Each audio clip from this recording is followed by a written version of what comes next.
Welcome friends. Market के daily analysis video में आपका स्वागत है। और जैसा कि नया कॉन्ट्रैक्ट ओपन हो चुका है, तो इस वीक के लिए मैं आपको एक क्विक एनालिसिस देने की कोशिश करता हूं। उम्मीद है आपको बहुत हेल्प होगा इससे, क्योंकि आप मेरी एक्यूरेसी देख चुके हैं। आपको बहुत अच्छा लगेगा ये, और उम्मीद है आप भी ऐसा खुद से कर पाएँ, आप भी डेली प्रैक्टिस करें। तो चलिए ज़्यादा देर न करते हुए सीधा निफ्टी के चार्ट पे चलते हैं। ये निफ्टी का अभी 5 मिनट का चार्ट है। मैं आपको तुरंत इसमें डेली टाइम फ्रेम में एक इम्पॉर्टेंट चीज़ आपको दिखाने की कोशिश करता हूँ। तो यहाँ पे आप अगर देखेंगे कि मार्केट तो अच्छा बुलिश तो है ही। आज का जो कैंडल बना है, क्योंकि नया कॉन्ट्रैक्ट था, तो यहाँ पे आप देखेंगे कि ये एक ट्रेंड लाइन आपको नजर आएगा, जिसको मार्केट अभी 2 बार टच कर चुका है।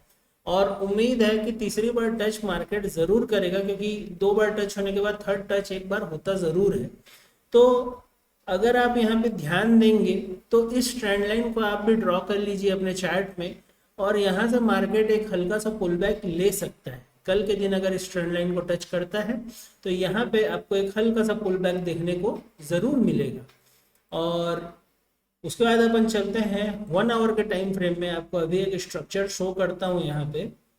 1 आवर के टाइम फ्रेम में इसको थोड़ा सा एडजस्ट करते हैं। तो ये रहा जो ट्रेंड लाइन हमने डेली टाइम फ्रेम में बनाया था, ये उसका ट्रेंड लाइन है। और जो ट्रेंड लाइन मैंने आपको पिछली बार दिया था वो ये था, जहाँ से मार्केट देखेंगे आप कि अच्छा खासा अपना स्ट्रक्चर तोड़ के आपको एक ब्रेकआउट देने का कोशिश किया था। और यहाँ पे मैंने आपको बताया भी था कि मार्केट इन सारे लेवल्स को टच ज़रूर कर सकता है। तो चलिए, ये तो पुरानी बात है, इसे डिलीट करते हैं। 15 मिनट के टाइम फ्रेम में चलेंगे। उसके पहले मैं आपको ऑप्शंस के लिए जो क्रिटिकल लेवल्स हैं मैं उनको भी बताने की कोशिश करूँगा। फिलहाल मार्केट अपने इस जोन को अगर आप ध्यान देंगे,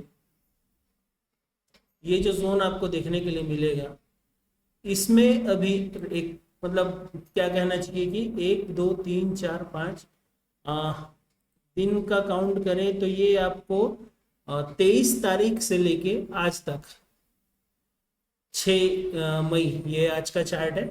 इतना दिन से मार्केट आपको एक जोन के अंदर ही नजर आ रहा है। और यहाँ पे अगर इसका सपोर्ट ड्रॉ करें तो ये इसका सपोर्ट जोन है। अब देखेंगे कि मार्केट एक साइडवेज जोन के अंदर ही मूव कर रहा है यहाँ पे। तो 1 2 3 4 5 6 7 दिन हो चुका, हफ्ता भर आपको, हफ्ता भर से ज़्यादा हो चुका है, आपको इस जोन के अंदर ही मार्केट मूव करता हुआ नजर आ रहा है। तो अगर 15 मिनट के टाइम फ्रेम में चलते हैं, ऑप्शंस की अगर बात करते हैं, तो कल के दिन आप, और जैसे कल हो गया आपका थर्सडे, फ्राइडे, मंडे से लेकर ट्यूसडे तक आप इस चीज़ को ज़रूर ध्यान दीजिएगा कि अगर मार्केट इस जोन के अंदर है तो एकदम सिंपल सी स्ट्रेटजी आपके लिए बता रहा हूं मैं। इस जोन के पास आपको नेगेटिव कैंडल ढूंढना है। आपको बहुत ही अच्छा पुट के प्रीमियम्स में स्पाइक देखने के लिए मिलेगा। और अगर मार्केट, मैं यहाँ पर ड्रॉ करके दिखाता हूँ, इस एरिया में आपको बाइंग ढूंढना नहीं है। यहाँ पे हो सकता है आप ट्रैप हो जाएंगे। यहाँ पे आपको एक ब्रेकआउट दिखाएगा, फिर ये जो ट्रेंड लाइन मैंने आपको डेली टाइम फ्रेम में बताया है, यहाँ से आपको रिजेक्शन लेते हुए नजर मिल आएगा।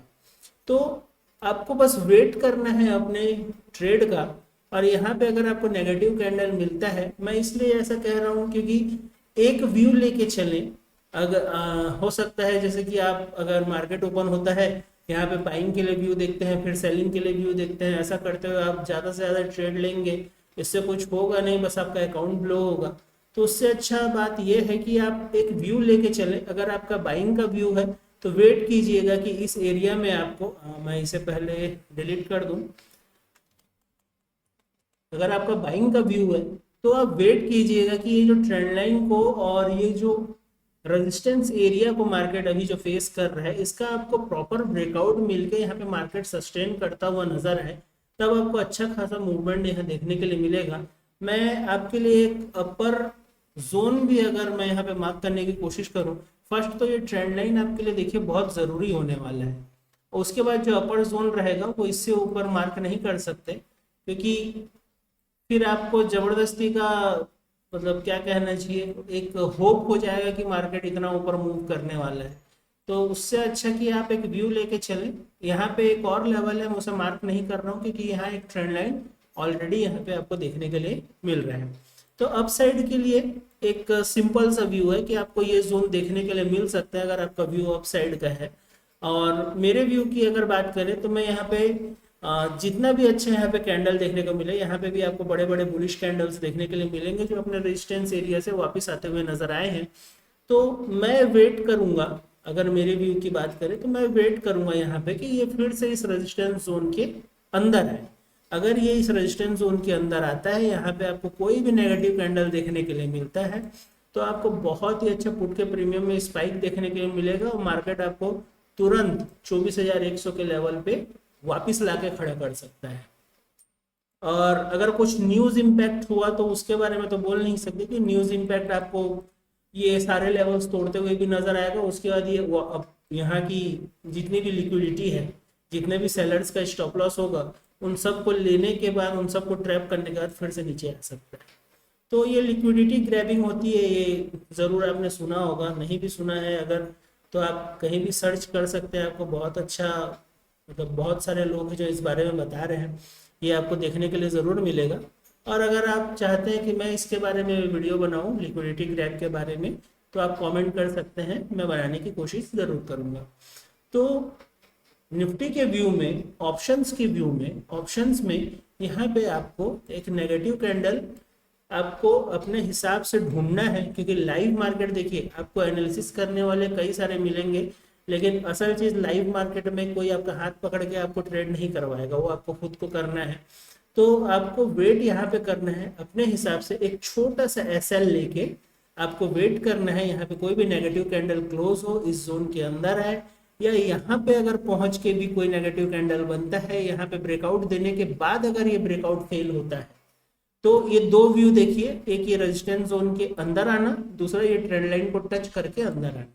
अगर ऐसा कुछ भी आपको मोमेंटम देखने के लिए मिलता है तो पुट के प्रीमियम्स में आपको बहुत अच्छे स्पाइक्स देखने के लिए मिलेंगे। ये जोन जो है ये आपका मान के चलिए 24,450 से 500 का जोन, और ये जो रेजिस्टेंस एरिया है ये आपके सामने खड़ा है 24,350 का एरिया। यहाँ से आपको अच्छा खासा एक डाउनफॉल देखने के लिए मिलेगा, डाउन साइड का मूव देखने के लिए मिलेगा। और अगर टारगेट की बात करेंगे नीचे, तो आपको टारगेट बहुत ही अच्छा यहाँ पे देखने के लिए मिल सकता है। ये फर्स्ट टारगेट आपके लिए रहेगा 24,120 का, और उसके भी नीचे अगर आप देखेंगे तो फिर ये जो प्रॉपर जो मेन अगर देखें जो जोन निकल के आता है वो है सीधा सीधा राउंड फिगर 24,000 का। तो मान के चलिए अगर मैं 2-3 दिन की बात करूँ तो 24,500 से लेकर 24,000 के बीच आपको मार्केट देखने के लिए मिलेगा। तो चलिए बात करते हैं बैंक निफ्टी की। बैंक निफ्टी में भी आपको 15 मिनट, हाँ 15 मिनट का टाइम फ्रेम आप देखेंगे, बहुत ही अच्छा यहाँ पे बुलिश देखने के लिए मिला है। लेकिन पहले हम डेली टाइम फ्रेम पे चलेंगे। डेली टाइम फ्रेम पे ये जोन देखिएगा जो मैंने प्रीवियस भी आप लोगों को बताया था, कितना अच्छा वहाँ से मूवमेंट देखने के लिए मिला था।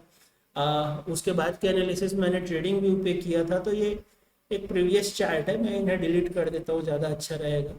तो अगर आप बैंक निफ्टी की बात करें तो ये अपने रेजिस्टेंस जोन पे ऑलरेडी यहाँ पे खड़ा है, जो आपको यहाँ पे एक छोटा सा गैप भी देखने के लिए मिल रहा है। अगर उस गैप को भी मार्क करने की कोशिश करें तो ये 57,700 से लेके 57,800 मानिए, इस जोन के अंदर आपको मार्केट अपसाइड का मूव देने की कोशिश जरूर करेगा। उसके बाद हो सकता है कि वहां पे आपको कोई नेगेटिव कैंडल देखने के लिए मिलेगा।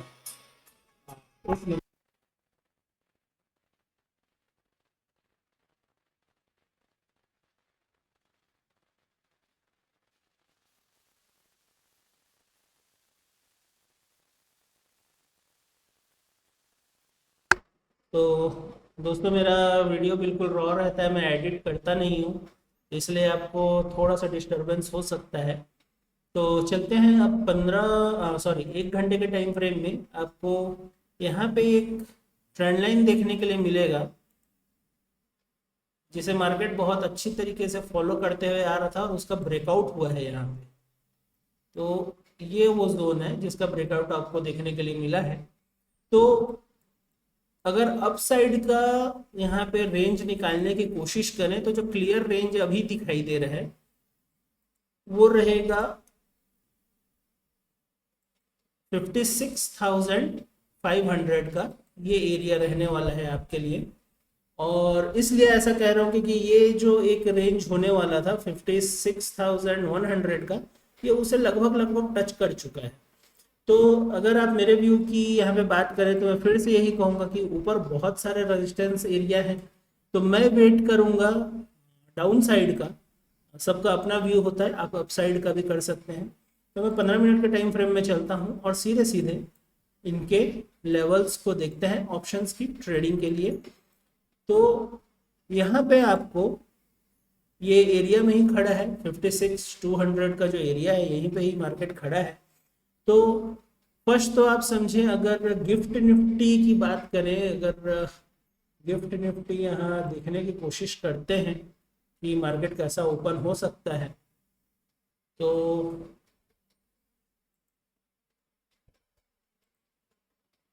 गिफ्ट निफ्टी बहुत अच्छा यहाँ पे 400 पॉइंट का यहाँ पे गैप अप दिखा रहा है, मतलब मार्केट यहाँ पे 400 पॉइंट ऊपर ब्रेकआउट कर सकता है। तो बैंक निफ्टी भी देखिए, अगर जोन अभी है 56,000 में, तो कम से कम ये 56,800 के पास मार्केट आपको यहाँ पे जो गैप है इसके पास आता हुआ नजर आ सकता है, 56,800 के पास। मतलब ये जो रेजिस्टेंस एरिया है इनको टच करने के लिए मार्केट कल कोशिश करेगा। और इतने बड़े बुलिश ब्रेकआउट के बाद अगर मैं आपको कहूँ कि इतना बड़ा गैप अगर आपको देखने के लिए मिलता है तो बिल्कुल सतर्क रहिएगा, क्योंकि हमारे मार्केट की एक जो क्या कहना चाहिए जो आदत है, वो जितना बड़ा गैप अप या जितना बड़ा गैप डाउन आपको देखने के लिए मिलता है उसके बाद मार्केट पूरी तरीके से साइडवेज हो जाता है, पूरी तरीके से। बहुत ही छोटा छोटा मूव आपको देखने के लिए मिलेगा। तो मेरा जो व्यू रहेगा, अगर ये गैप अप होने के बाद इस रेंज के अंदर अगर फिर से आता है तो मैं फिर से यहाँ पे एक पुट के साइड में एंट्री लेने की कोशिश करूंगा, जिसमें मेरा टारगेट, अगर ये लिक्विडिटी ग्रैब करके इसके अंदर आता है तो फर्स्ट टारगेट रहेगा आज का क्लोजिंग 56,000 का, और अगर उसे भी ब्रेक कर जाता है तो फिर पूरी तरीके से मार्केट आपको ट्रैप कर जाएगा और 1000 पॉइंट वापस नीचे आ सकता है, जैसा कल तो होना मुश्किल है अगर उतना बड़ा गैप अप होता है तो। और न्यूज़ बेस कुछ भी हो सकता है, न्यूज़ बेस कुछ कह नहीं सकता। वैसे भी 400 पॉइंट अभी यहाँ पे शो कर रहे हैं कि मार्केट 400 पॉइंट ऊपर खुल सकता है निफ्टी के लिए। तो मेरा व्यू डाउन साइड के लिए रहेगा, अगर गैप अप होने के बाद यहाँ पे इस जोन के अंदर वापस आने की कोशिश करता है तो। अप साइड के लिए अगर आप देख रहे हैं तो गैप अप के बाद वेट करिएगा कि वो उस दिन का हाई को निकाले, और इन रेजिस्टेंस एरिया को अच्छा होगा कि अगर आप मार्क करके रख लें, या चाहे तो आप इसका स्क्रीनशॉट ले लें। तो ज़रूरी है कि आप इन चीज़ों को ध्यान रखें, बेहतर होगा। और इन लेवल्स को आप ज़रूर ध्यान में रखिएगा। यहाँ पे आपको रेजिस्टेंस लेता हुआ मार्केट ज़रूर नज़र आएगा, बहुत बड़ा गैप अप होने वाला है, तो हो सकता है कि वहाँ से आपको रिजेक्शन भी देखने के लिए मिलेगा। और ज़्यादातर अगर मैं कहूँ तो 70% हो सकता है बड़ा गैप अप के बाद मार्केट साइडवेज हो जाता है, तो साइडवेज मार्केट भी आपको देखने के लिए मिल सकता है। तो ठीक है दोस्तों, फिलहाल के लिए इतना ही, मिलते हैं नेक्स्ट वीडियो में, तब तक के लिए